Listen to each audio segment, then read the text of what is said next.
आज की वीडियो में हम लोग पढ़ने वाले हैं इंग्लिश लैंग्वेज का सेकंड चैप्टर नेशनल एजुकेशन यानी राष्ट्रीय शिक्षा, जो महात्मा गांधी द्वारा रचित ये समरी है। इस चैप्टर में महात्मा गांधी जी ने बताया है कि हमारे देश की शिक्षा किस तरह है और किस तरह होनी चाहिए। उन्होंने नेशनल एजुकेशन के बारे में चर्चा किया है। तो आज की इस वीडियो में हम इसी चैप्टर से संबंधित इम्पोर्टेंट क्वेश्चन और आंसर की बात करेंगे। इस चैप्टर से कौन कौन से मोस्ट और इम्पोर्टेंट क्वेश्चन है जो हर वर्ष क्वेश्चन आपके पेपर में आते हैं, वही क्वेश्चन को हम इस वीडियो में अध्ययन करेंगे। पहला क्वेश्चन है what is your goal in education when India obtains self rules, यानी जब भारत को स्वराज्य मिल जाए तो शिक्षा में आपका क्या लक्ष्य होगा। इसका आंसर है Gandhi ji goal in education after India attend self rules was to make education practical, character building and rooted in Indian culture. He wanted education to be self reliant and to promote degree of labour, moral value and national spirit.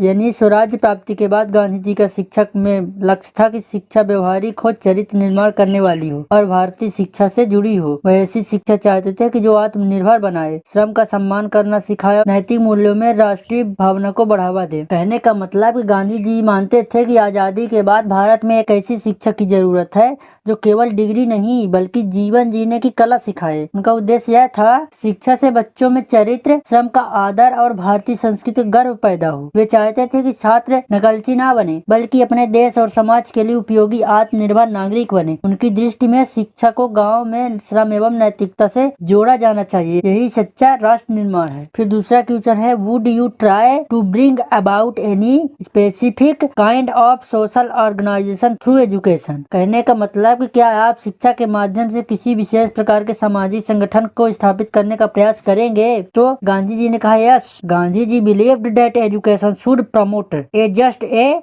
Cooperative society. Gandhi ji ने कहा हाँ, गांधी जी मानते थे कि शिक्षा के माध्यम से एक न्यायपूर्ण एवं सहयोगी समाज की स्थापना होनी चाहिए। Through education he wanted to eliminate caste difference, promote equality and encourage mutual service, simplicity and self discipline. यानी वे शिक्षा द्वारा जाति को समाप्त करना चाहते थे, जातिवाद को समाप्त करना चाहते थे और समानता को बढ़ावा देना चाहते थे और परस्पर सेवा, सादगी और आत्मानुशासन को प्रोत्साहित करना चाहते थे। गांधी जी शिक्षा को सिर्फ पढ़ाई या नौकरी के माध्यम नहीं बल्कि उसे समाज सुधारक का सबसे बड़ा हथियार मानते थे। वो चाहते थे कि शिक्षा ऐसी पीढ़ी तैयार हो जो जाति पात से ऊपर उठ सके, एक दूसरे की सेवा कर सके, जो सदा जीवन के लिए उच्च विचार एवं विश्वास रखे। उनका सपना था कि शिक्षा में भारत एक ऐसा समाज बने जो अपने समान माने और सभी में भाईचारा हो। यही कारण था कि वे पाठ्यक्रम में श्रम, नैतिकता और सहयोग की भावना सबसे ज्यादा महत्व देते थे। फिर हमारा तीसरा क्वेश्चन है in developing the new nation spirit in India would you like to make patriotic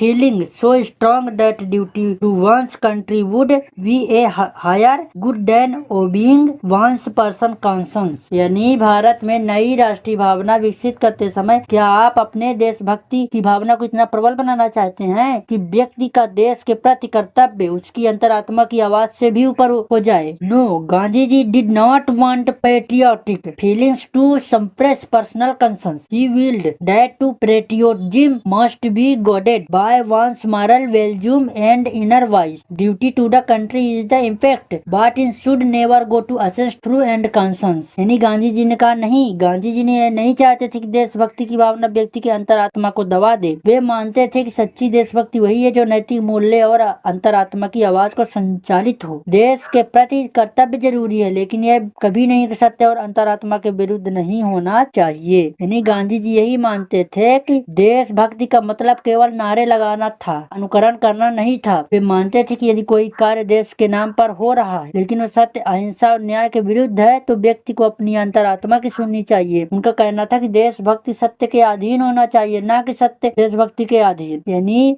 अगर देश में कोई गलत राह पर जा रहा है तो एक सच्चा देशभक्त वही है जो सच बताए और सुधारने का साहस रखे। यही शिक्षा का असली उद्देश्य है और सोचने वाले नैतिक और जिम्मेदार नागरिक बनाना। फिर हमारा अगला क्वेश्चन है चौथा, what were Gandhi ji views on the prevailing system of education in India. यानी भारत में प्रचलित शिक्षा प्रणाली के बारे में गांधी जी के क्या विचार थे। Gandhi ji believed that prevailing education system in India was defective, unnatural and imposed by an unjust foreign government is want disconnected from India culture and failed to develop moral value और meet in the emotional needs of the student। यानी गांधी जी का मानना था कि भारत में जो शिक्षा प्रणाली प्रचलित है वो दोषपूर्ण है, अप्राकृतिक थी, एक अन्यायी विदेशी सरकार द्वारा थोपी गई थी और यह भारतीय संस्कृति से कटी हुई थी और न ही नैतिक मूल्य का विकास करती थी, न छात्रों को भावनात्मक आवश्यकताओं को पूरा करती थी। कहने का मतलब कि गांधी जी के अनुसार ब्रिटिश सरकार ने भारत में जो शिक्षा लागू की थी वह न तो भारत की जरूरतों को समझती थी,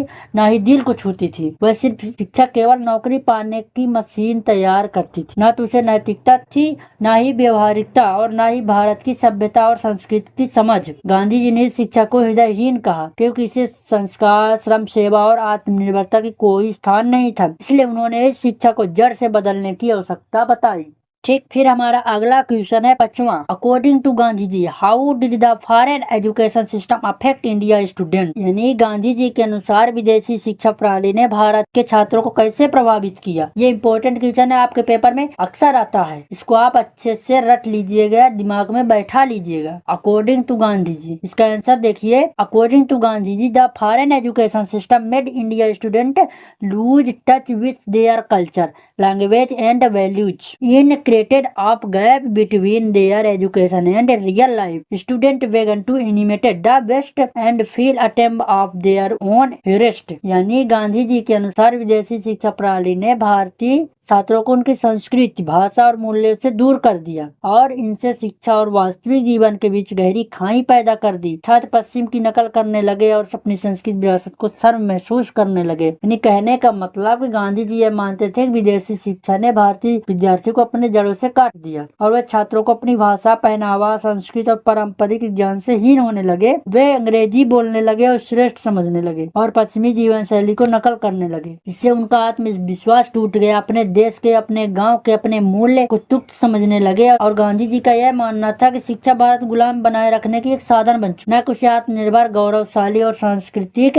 रूप से समृद्ध बनाने। ठीक, समझ में आ रहा है कि नहीं? समझ में आया तो आप कमेंट करिए, फिर से हम समझाने का प्रयास करेंगे। फिर अब हम अगला क्वेश्चन देखेंगे। अगला क्वेश्चन हमारा 6वां। Why did Gandhi ji describe the medium of instruction being English? यानी गांधी जी ने अंग्रेजी को शिक्षा का माध्यम बनाए रखने की आलोचना क्यों की? ये आंसर हो जाएगा, Gandhi ji criticised English as the medium of instruction because it stand students from their mother tongue and culture. He believe that learning in a foreign language limited understanding, killed creativity and made education mechanical and lifeless. यानी गांधी जी ने अंग्रेजी शिक्षा को माध्यम बनाए रखने की आलोचना की क्योंकि अपने छात्र अपनी मातृभाषा और संस्कृति को दूर जाते थे। कम मानना था कि विदेशी भाषा में पढ़ने से समझ सीमित होती है, रचनात्मक मर जाती है और शिक्षा यथावत व निर्जीव हो जाती है। गांधी जी का कहने का मतलब, गांधी जी के अनुसार मातृभाषा में पढ़ाई बच्चों की समझ, सोच और भावनाओं को सीधा जुड़ा रखती है और जब शिक्षा का माध्यम अंग्रेजी बना दिया जाए तो बच्चों को पहले समझ नहीं पड़ती है, फिर विषय, इससे न विषय को गहराई से समझ सके, न उनका आनंद ले सके। वह यह कहते थे कि अंग्रेजी माध्यम भारत की बुद्धि को गुलाम बनाता है। गांधी जी को यह चिंता थी कि अंग्रेजी माध्यम से पढ़कर विद्यार्थी देश से कट जाते हैं, उनकी सोच विदेशी हो जाती है। इसलिए उन्होंने मातृभाषा में शिक्षा पर जोर दिया ताकि विद्यार्थी प्राकृतिक रूप से सोचे, समझे और आत्मीयता से सीखे। तो दोस्तों,